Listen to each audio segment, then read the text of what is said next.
সরেদা মেশিনটার সম্বন্ধে হালকা কিছু। এই মেশিন হচ্ছে সোলার ট্র্যাপ, এটা হচ্ছে সৌরচালিত। এখানে হচ্ছে এই লাইট দিয়ে আলো জ্বলবে রাত্রে সন্ধ্যাবেলা। এখানে যত উড়ন্ত পোকামাকড় আছে, ক্ষতিকর পোকামাকড় চা বাগানের এবং অন্যান্য ফসলের সব পোকামাকড় এই লাইটের মাধ্যমে আকর্ষিত হয়ে এখানে এসে এখানে এখানে উড়ন্ত পোকাগুলো এখানে শক লাগতে পারে।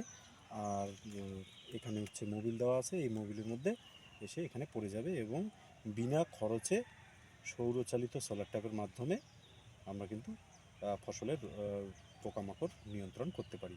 এই মেশিনটার কাজ হচ্ছে এটাই। কিন্তু আমার একটা প্রশ্ন হচ্ছে, এটা অন অফ ডেলি করতে হবে?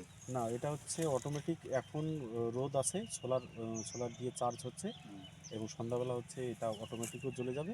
আর যদি আপনি ইচ্ছে করে জ্বলাতে চান বা বন্ধ করতে চান তাহলে এখানে আরেকটা সুইচ আছে দেখবেন, এটা হচ্ছে সোলারের সিগন্যাল। আর এই দুটো সুইচে আপনাকে এই সুইচ এবং এই সুইচ অন করে দিলে এখান এই লাইট তিনটে কিন্তু জ্বলে যাবে। ঠিক আছে, সুইচ না দিলে মানে অটোমেটিক চালু হয়ে থাকবে। ঠিক আছে, এই হচ্ছে বিষয়।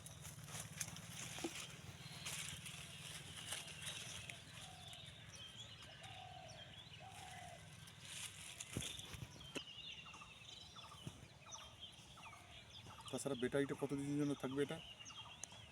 এটা তো আপাতত চলতেই থাকবে।